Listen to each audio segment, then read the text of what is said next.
bringing developing news. And the stories behind the headlines. This is Storycon. I'm Patrick Paez. I'm Ed Lingao. Some stories for watching this Wednesday, September 25.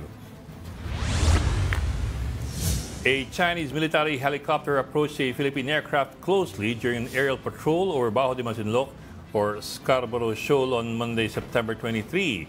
The National Security Council said the BFAR Cessna attempted to contact the People's Liberation Army Navy helicopter but received no response. Despite the encounter, the NSC says that the BFAR plane successfully completed its mission of monitoring fishing activities. VP Sara Duterte has confirmed that she will attend the budget deliberations in the Senate. Meantime, former Deputy Executive Gloria Humamil Mercado, I think she used to be an undersecretary, revealed that Duterte's chief of staff asked her to resign after she raised concerns about the procurement for the agency's computerization program. Mercado also claimed to have received 9 envelopes containing cash, allegedly delivered by Assistant Secretary Sunshine Fajarda on behalf of Duterte. And COMELEC has officially proclaimed Akbayan as winner in the 2022 party list elections. This follows a Supreme Court ruling that canceled unwarized registration. The decision ends the party's 5-year absence from the House of Representatives. Akbayan nominee Percival Sendanya will represent Akbayan in the lower chamber. Joining us today, Ana Marie Pamintuan, Editor-in-Chief of the Philippine Star and Storycon's resident political pundit, Ronald Llamas. Congratulations, Ronald. Salamat. Walang pansit. Meron. Mamaya 5 taong tigang sa Kongreso. Yun. Yes. Yun. Walang pansit, walang puto, walang Punta kayo mamayang gabi. May briefing ako sa mga European ambassadors. kahit kape, tubig lang nandito. Okay lang naman na nasabihin na si Ronald ang isa sa mga pasimuno ng Akbayan Party List. Yeah, a lifetime ago. A lifetime ago. Pasimuno. back when it was mostly 90s. It was really sectoral. Yes. It was a sectoral base. Tsaka very grassroots pa nung panahon na yun. Yes, I was practically the dictator. Yun, oo. For 15 years. But now you still co-chair Akbayan Party List? Yes, but I'm more an artifact. No? Nilalabas pag may mga bisita, pinupunasan alikabok. No? Or paminsan-minsan, rogue element. Oo. So kasi yung co-chair mo ang new face talaga ng Akbayan Party List? Yung co-chair ko ang senadora. Ayun. Sige, ganito na lang. Si Rafaela is President. Party president. So Rafaela is party president. Is she a nominee of Akbayan? It would be interesting to see Rafaela David, yung tinatawag na kapitana ng civilian convoy to West Philippine Sea. Is she a nominee of the party list? No, not yet. Not yet. Yeah. Okay. I was a party president for 15 years, pero hindi ko gusto maging nominee. Bakit? Hindi ko linya yan eh. Ikaw. Oo. Ang hirap kasi yung chinecheck mo yung grammar ng mga kongresista habang nag-privilege speech. Kasi Ami Pamintuan, gustong gawin yun. I-check yung grammar ng mga privilege speech. Magtagalog na lang kayo. May bago kay membro, di ba? Si Shell Jokno. Shell, yan. Pwede yun. Pwede yung pang party list. Bakit sa Akbayan siya sumapi at hindi sa mamamayang liberal? Well, baka mas malapit yung kanyang ideolohiya, yung kanyang politika, yung kanyang prinsipyo, yung kanyang vision, yung kanyang platform sa Akbayan kaysa sa mamamayang liberal. Yun. Okay. Nandun na lang. Okay. Okay, Ami, I wonder if it's a busy day for you over there at the Philippine Star newsroom. What's on the layout for the front pages? Hanggang ngayon, minomonitor pa rin namin yung mga follow-up doon sa sagutan na nakita natin sa video, no? Sagutan between Alan Peter Cayetano and Mig Subiri. Yung pinaka-latest, sabi ni Alan he was on steroids. He is on steroids daw kasi. Kaya nagkainitan. Okay. Si Alan naka-steroids o si Alan is saying... Si Alan. Ang naka-steroids. He's on steroids parang daw. lagi naman. Nag-apologize, nag-ano na sila, nag-damage control na pareho. Nag-apologize. At saka hindi na daw ididisiplina naman, sabi ni Jesus Escudero.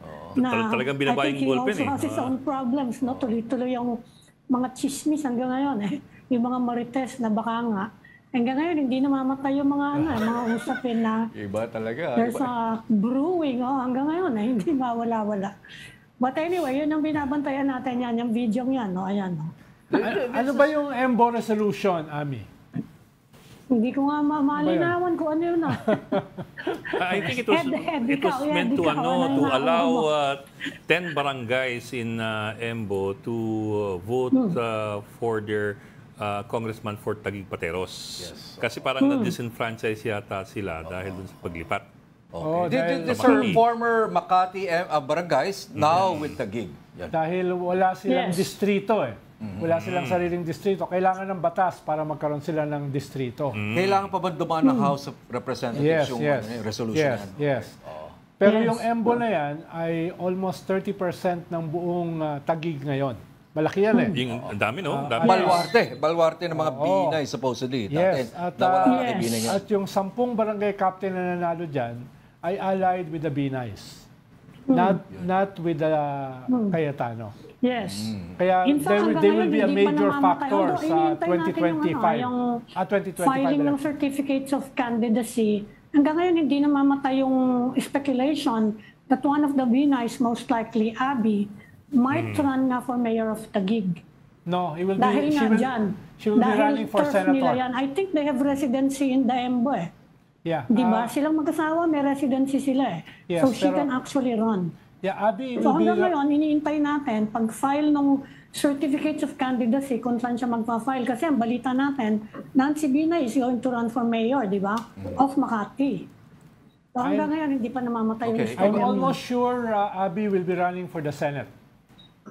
And this is under what ticket? And Si Abby. could be the administration. But I think they will be supporting a candidate for Taguig na hindi yung incumbent. Okay, I understand there's a emerging coalition of different political families in Taguig to contest the hold of the Cayetanos in Taguig. Yes. So sino-sino yung mga to? Zamora, Ayun, Tinga, sinabi na. Binay, Binunyag na ni Ronald. and possibly supporting another Cayetano. Yun. Okay. It will be a very interesting contest in Taguig this midterms, this 2025 elections.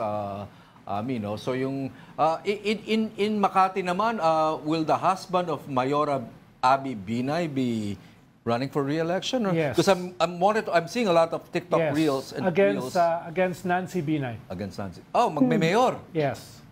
Mayor. Yeah. Okay, hindi ka lang naman Mayor, nagmamarites di ba? dyan sa mga Sila info mo, no? Parang sa ako naman, sa Manila, yung dati magkaalyado. Yes. Mayor Lacuna and Isko Moreno will be running Isko. against each other. At yung Vice Mayor Yul Serbo, yung kapatid niya ay nandun na kay Isko, siya ay na kay Lacuna. No? So, very interesting. Sa Las Piñas, yung mga Aguilar, Yes. yung mag-in-laws, mukhang Cynthia Villar, I think, is running for mayor. Dahil tapos na rin yung term niya. makakalaban niya doon against, yung the sister-in-law. Aguilars. Yung sister-in-law niya. Oo. Tapos Yung sa sis ng Caloocan, kapatid niya. yung humatak kay Sally Trillanes para tumakbo, mukhang hindi na niya kasama. Si Egay Erice. Nasaan na siya? Balik sa Liberal Party at si Sally Trillanes ay sumama sa Aksyon Demokratiko. Na ang naghatak sa kanya para maging aksyon ay si Egay Erice. No? Merry-go-round. Merry-go-round. Masaya. Nabanggit mo yung Manila kanina. Curious lang ako, si Mocha is running under Isko, di ba? Yes, as a councilor. Isko. As a councilor. Anong political positioning ni Dati Mocha? naman Wala na siya sa magkakampi yun. national. Di ba? Sa national, wala na. Pero I mean, it's positioning as far as Pero halimbawa, supporting isa sa main vloggers ng mga Duterte will be supporting Isko, si Banat Bay. Banatbay. Yeah. Because we saw, at least during the last elections in 2022, a segment of the DDS really went for Isko Moreno, I understand. Kasi they were not behind Sara. Kasama to yung mga vloggers ito, si Mocha Uson and Well, yung Banat Bay. yung campaign manager si Lito Banayo ay bahagi ng Duterte government before. At yung in-announce ni Lito Banayo na deputy campaign manager niya, si Vince Dizon, was a cabinet secretary ng Duterte So there government. was a lot of Duterte people who supported Isko Moreno in Yes. 2022, not Yes. Sara Duterte. So, ganyan po yung laro ng politika sa atin. So, Yeah, very colorful ang local. Kwan lang yan, Yeah. mga 3 syudad lang yan. Paano pa yung mga iba? Si Banat ba is still associated with Duterte, di ba? Of course. With Tate Diggs. Kasi Yes. remember, isa siya sa mga nag-interview eh. Yes. few more months ago, like with Senator Bongoy. Right? Mas ganon. Defender ni Ang Digong, si interesting, Banat sinabi Bayan. rin today, sinabi ng COMELEC, Alice Go can file for re-election. Yan Talaga? ang isa pang istorya What? ngayong araw. What's the Dahil wala pa what's the namang basis if for she's that? interested. Dahil Okay. mukhang alam mo naman dito sa atin, hanggat hindi ka convicted with finality, you can run even from prison. Actually, theoretically, she can run for senator. Yes. Oo. Yeah. Why? Because Hanggat hindi pa walang final napapatunayan conviction. na hindi siya Pilipino. Kaya- Yes. For now, Yun kung pa rin lang, siya, yun nga natural-born lang, oo. Pilipino siya. Pero what's required there? Kasi akala ko yung may findings yung NBI that the fingerprints show that she's... Will it require a court Oh. decision? Or Yes, dahil malamang nag-file siya ng motion for reconsideration. Yeah. Pero if it requires a court decision, what's the case in court to begin with regard to her citizenship? cancellation of citizenship? Parang May ganun ganun ba? Yeah. May Ang ganun ba? problema, yung birth certificate niya authentic, di ba?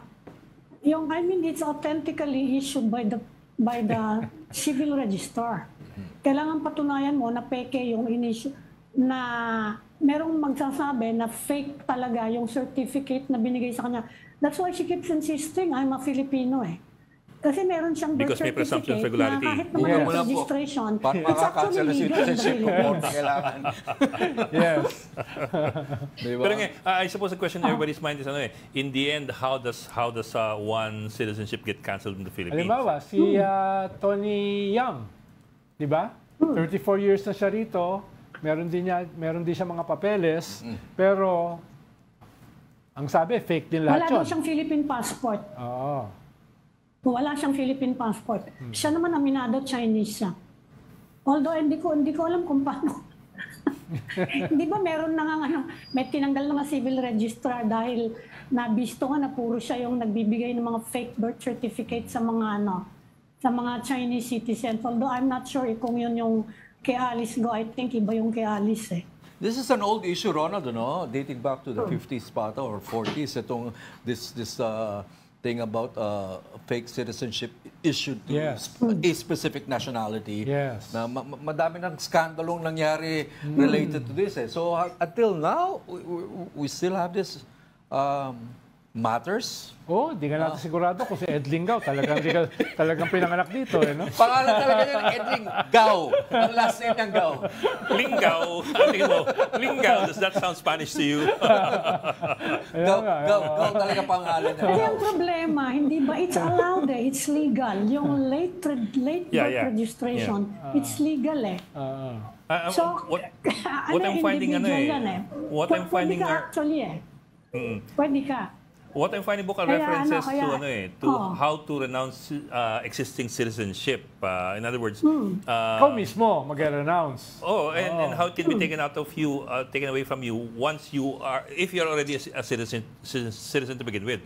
But what if parang co-waranto, if you were not one to begin with? Yes.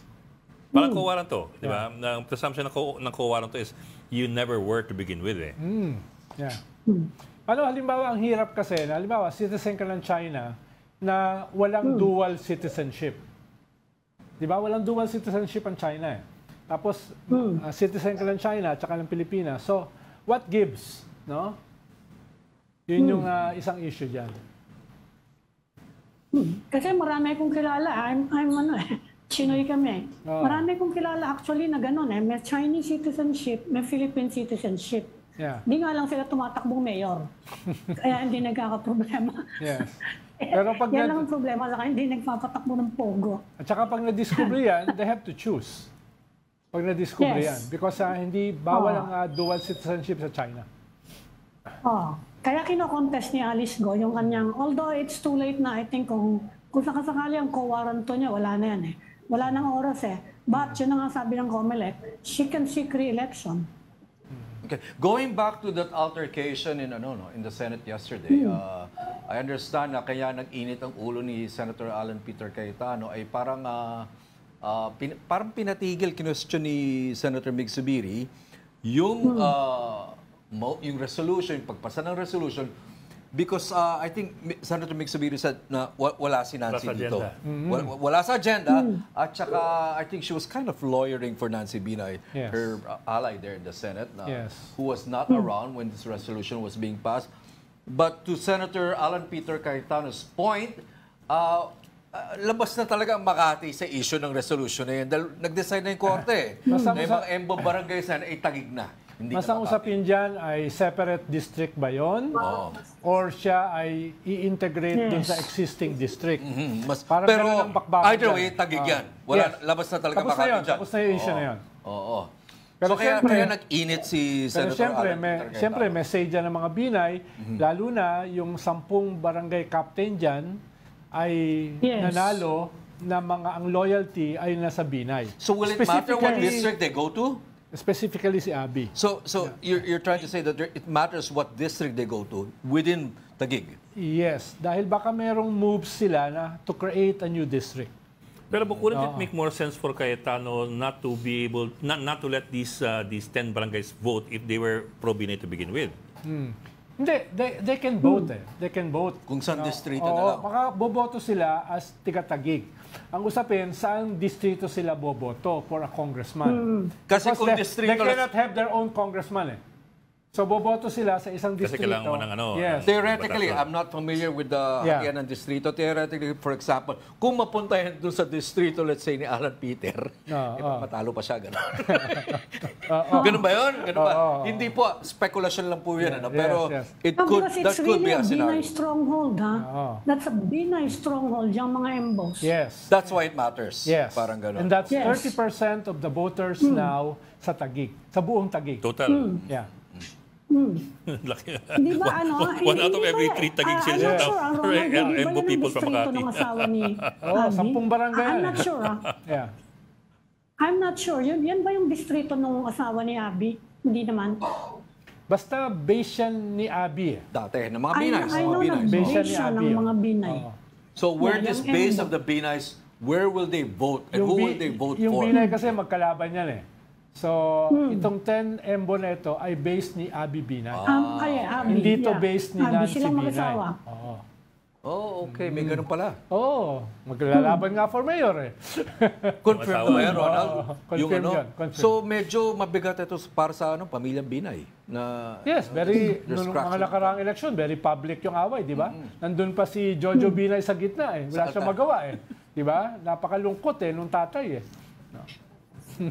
Okay. Kaya pala very active yung kanyang asawa, si Congressman Campos. Yes. A lot of you can monitor on social media, a lot of reels, a lot of TikTok content na talagang nangangampanya. Hitting the ground, pressing hands with the people. It'll be an interesting fight there. Tinitingnan din namin yung In yung Makati iba pang and in istorya. Taguig. Tinitingnan din namin yung development with Benjamin Acorda, of course. Mukhang ipapatawag nga daw kasi siya ng Senate about those pictures na lumabas. Medyo weird lang yung statement niya, Ami ah. Nabasa mo ba? Yes. Medyo no? Ano I yung- love the Philippines and the PNP. eh. Natawa ako sa Anong tingin mo statement. doon, Ronald? Natawa ako sa statement na yun. I love the Philippines. I love the tingin mo doon? Philippines, oh. That was last night, kung kalat na yan. The whole afternoon, kalat na yun ang statement niya. Medyo weird Na yung mga ano? statement ngayon, no? Parang yung statement ni Vice President na she didn't look depressed or desperate. Yung mga ganung statement ba yun? What was that about? Baka there's something happening na hindi natin alam. May bagong trend Hindi, posible. Dahil marami we're tayong too hindi old alam. for that. Marami tayong hindi alam. Medyo okay lang. Ganyan yung bagong style sa Strange, comms. oh. Di ba? Alam ko, maglalabas ako ng statement, papagawa ko kay Ed Lingaw eh.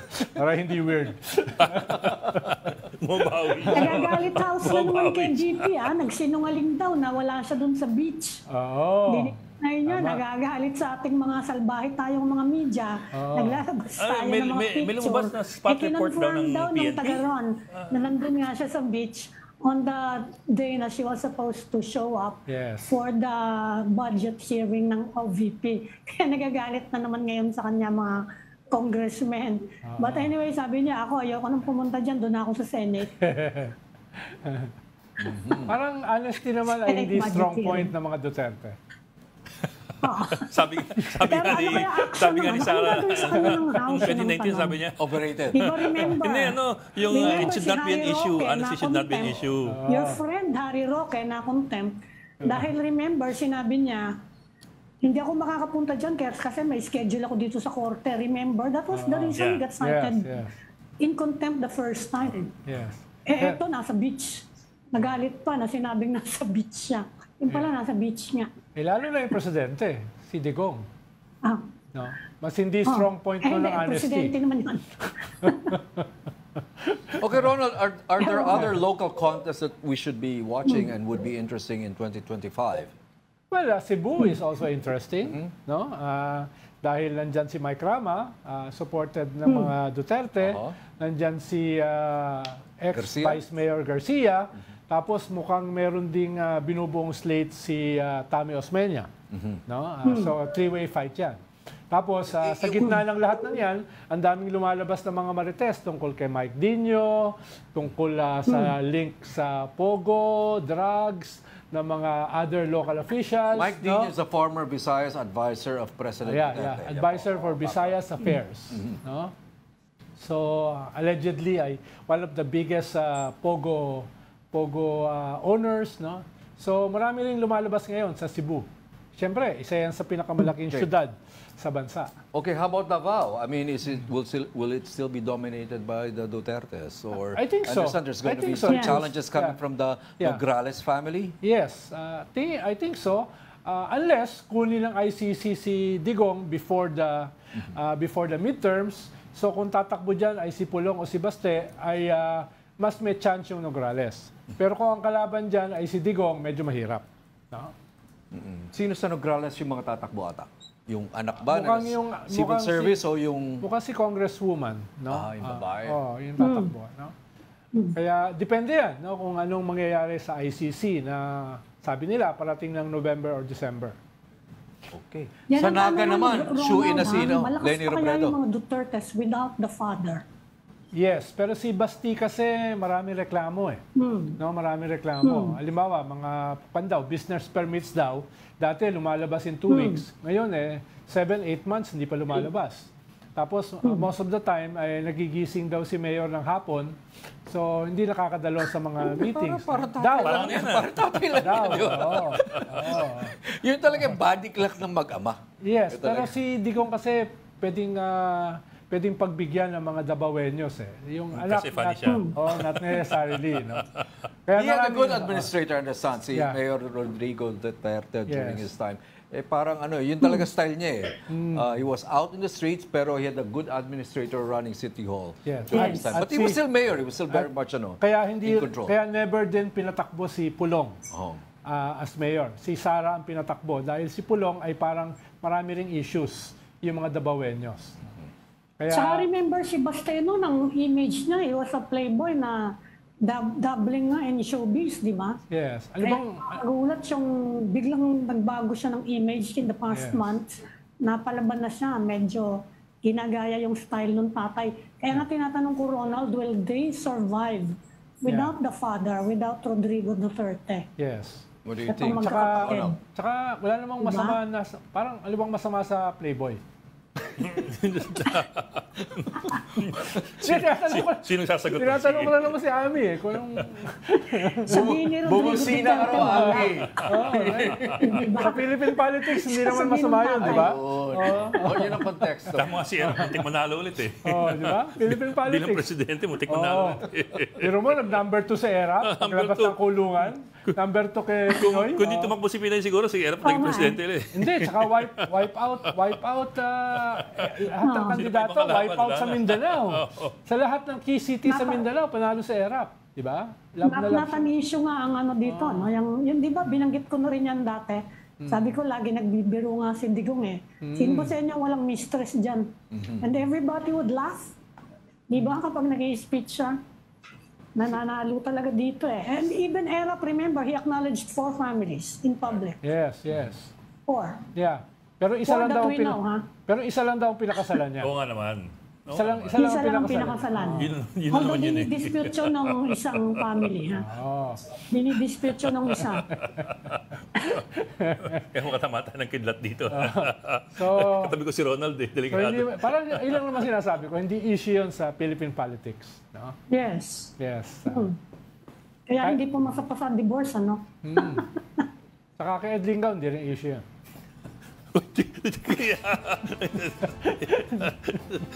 Loyal yan, loyal. Totoong kaibigan ng story ko. Hindi taksil na kaibigan. Hindi taksil na kaibigan. Ang hirap talaga pag walang, sorry na, ang hirap po ng walang resource na may interview kung saan napupunta ang usapan. Tsaka delikado ka, baka ano matanong namin next.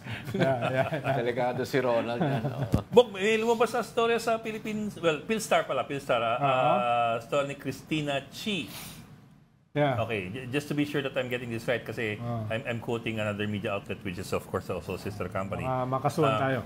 Look, a spot report by the Camarines Norte Police confirms that VP Sara Duterte checked in at I Love Calaguas Resort on September 21, Saturday, and left Calaguas Island on September 23, Monday at 6:28 a.m. The same day that the VP was expected to defend its budget at the House plenary.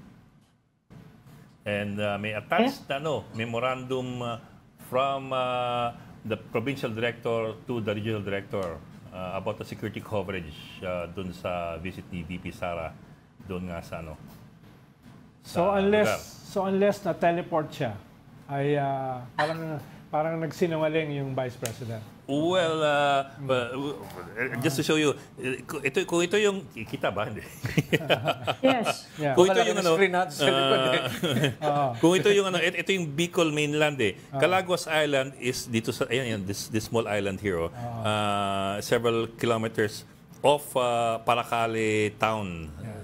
So kailangan pa tuboy ng dagat. So pagkagaling niya kay... So hindi na Bicol yan. Well, Bicol pa rin, pero Bicol pa rin yan. in other words, talagang you might say it's a bit out of the way. Side trip. Yeah. You have to go out of your way. Although it But was of course, a weekend. this is all booked from Philippines, Philstar.com. Yeah, that's Calaguas, and this is So Paracale. from Peña Francia, diyan siya pumunta. Hindi siya umalis sa Kaya nga Bicol. nagagalit nga yung mga congressmen.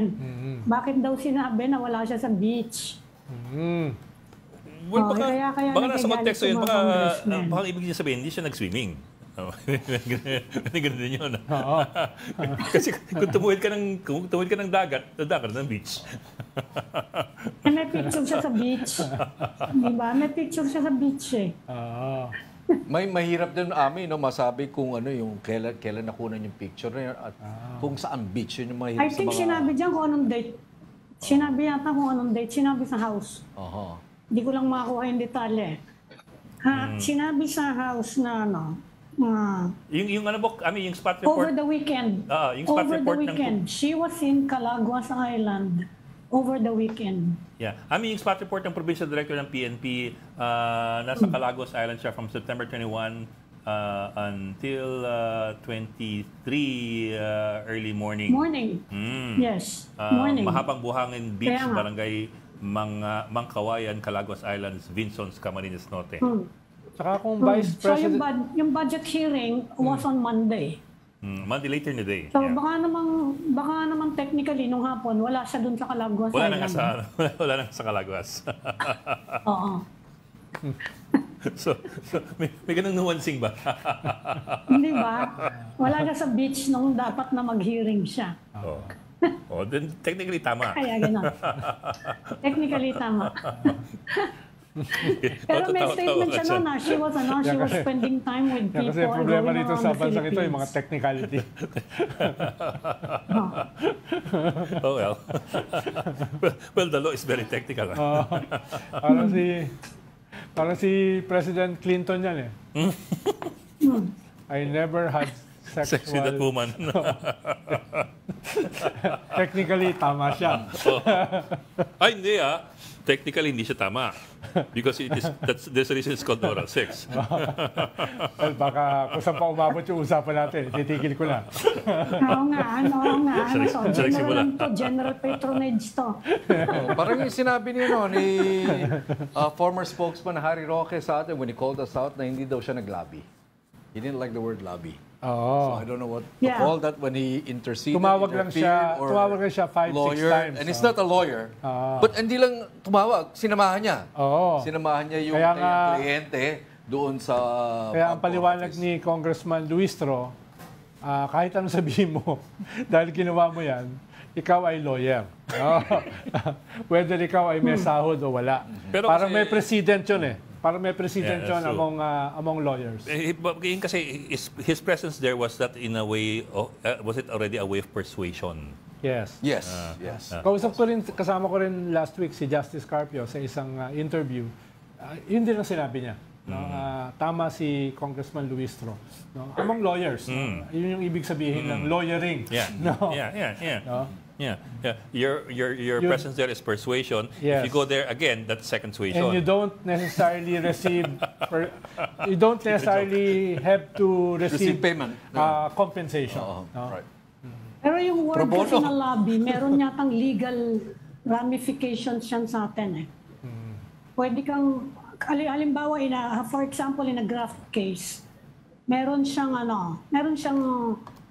weight in a graft case kung sakasakali, or bribery or whatever, meron siyang exact definition yung lobbying. Kaya meron ganong reaction. But anyway, we're waiting for, kasi nag-file na ng writ of amparo yung anak ni Harry Roque, di ba, sa Supreme Court. So titignan natin. And in the meantime, he is now facing a disbarment case. From a fellow cabinet secretary. Yes. Okay, para hindi naman tayo na nag-uusap Matibag. dito, Ronald, Bok, Amino. Let's bring in Julie Baisa, our Malacanang Mobile Journal. Julie Baisa to tell us something about the Speaker and the Senate President were in the palace earlier today, and I think Julie has some updates on certain developments in the Senate. Yes. Julie? Yes, Sir Patrick. Kanina nga napag-usapan. Unahin natin yung naging awayan sa Senado. Nag-react dyan si Senate President Chis Escudero. Ang sabi niya, naging emotional lang daw at nanaig na yung emosyon ng dalawang kapwa senador. Pero after ilang minutes daw, na-resolve naman daw yung kanilang hindi pagkakasunduan. Ang hindi na daw kailangan magpataw ng any disciplinary action or kailangan pang disiplinahin yung mga yun.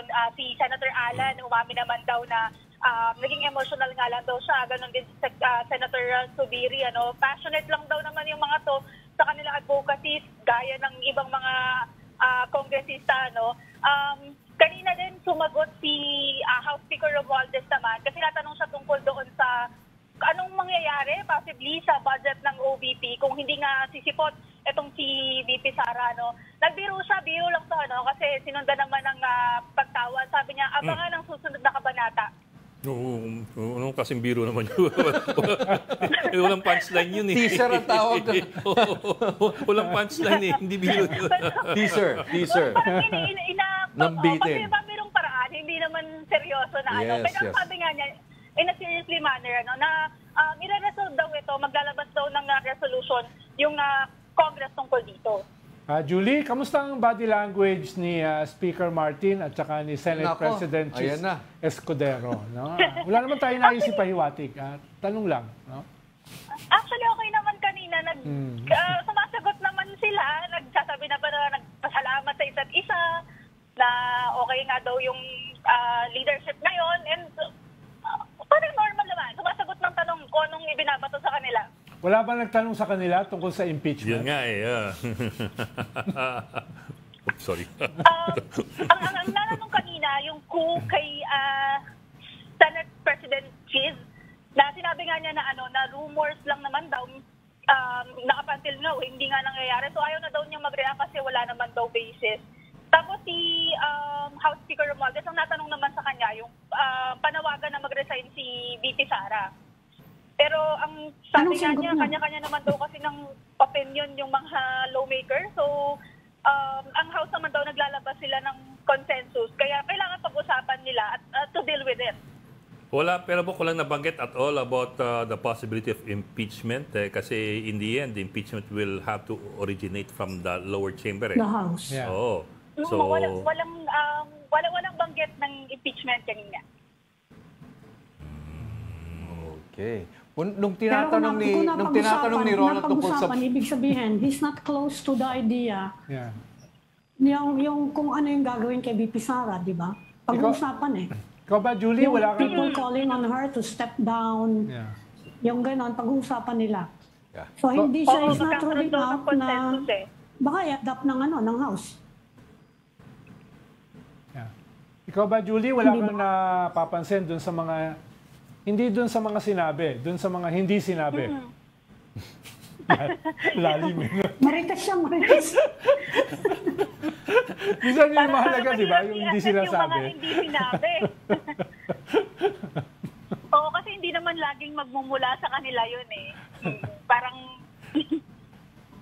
pinahirapan mo naman talaga. Ito na lang. Julie. Ito kasi gusto malaman ni Ronald, ano?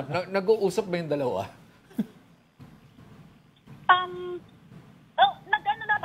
Nagsasagutan naman sila na parang... Iba sabihin na sagutan. Iba yung sagutan na. Baka alan-alan versus Mig sagutan yan. Ganun sa sumasagot naman na parang on the Senate part, on the House part, ito yung ginagawa namin, ganyan. Pero siguro kung chami-chami, parang hindi ganong level. So, hindi sila holding hands. Okay. Hindi sila holding hands. Sure tayo na hindi sila holding hands. Hindi sila... Mahirap naman ako mag-holding hands talaga yung dalawa. Julie, hindi ba sila nagbibiruan? Yun. Wala bang banter katulad dito sa... Kasi kami, close kami.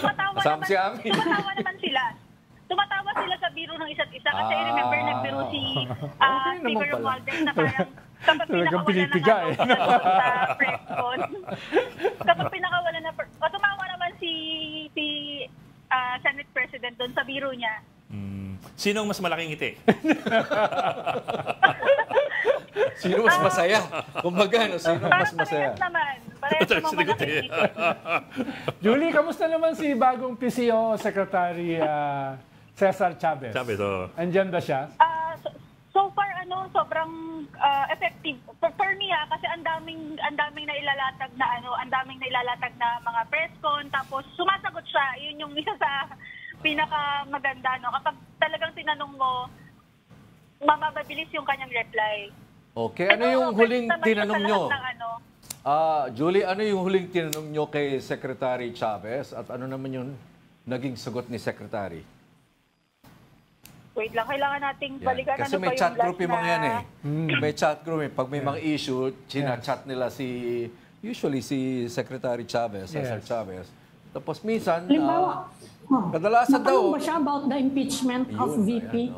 Kasi ilang araw nang umaandar yung balita. Yung ganyan. In fact, I don't think it's a rumor, no? Talagang may basis yung sinasabi nila VP na there is an active effort to file an impeachment complaint against her. Yes. Natanong na ba yan sa Malacanang?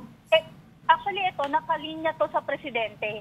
Kasi meron siyang event tomorrow. So, iyan yung una sa nakalinyang itatanong sa kanya. If ever nga na sasagot siya. Kasi last week, kung di ako nagkakamali, parang walang naging ambush or statement si BBM.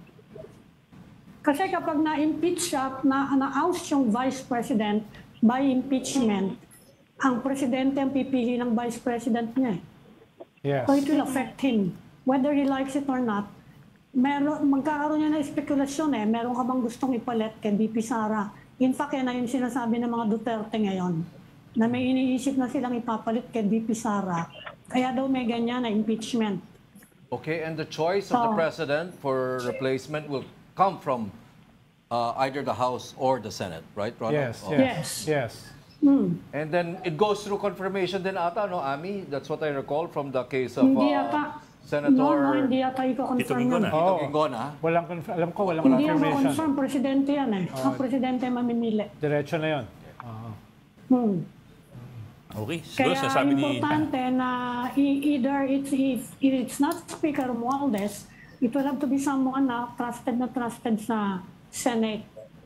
Kaya nililink din dyan sa mga ugong-ugong sa chismis, Marites as of now, about Senate President Cheese. Bakit hindi kasi, Ronald, hindi na lang tayo kagaya ng Amerika na tandem o ticket yung binoboto ng tao? Pwede. Alam ko, several years back, may ganung proposal.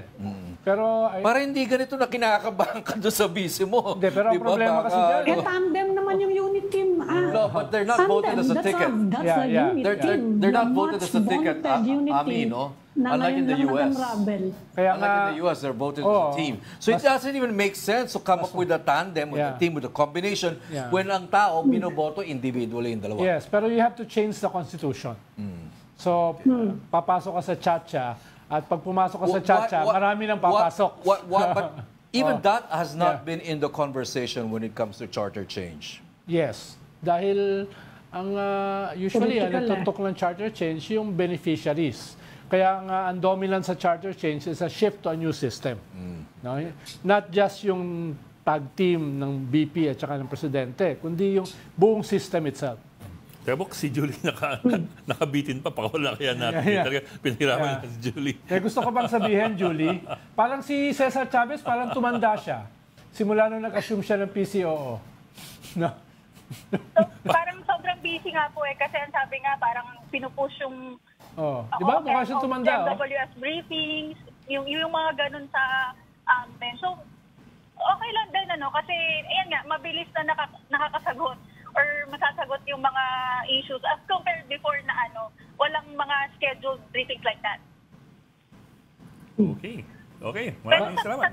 Masaya ba siya? Hindi kumingiti eh. Masaya daw. Hindi kumingiti, seryoso. Ay, hindi, seryoso lang talaga yung mukha, pero pag ginread naman, nagbumabati naman. Okay. Sabi siya ni Julie, hindi na ako ulit dito. Sabi ni Julie, ang hirap pag walang ibang guest.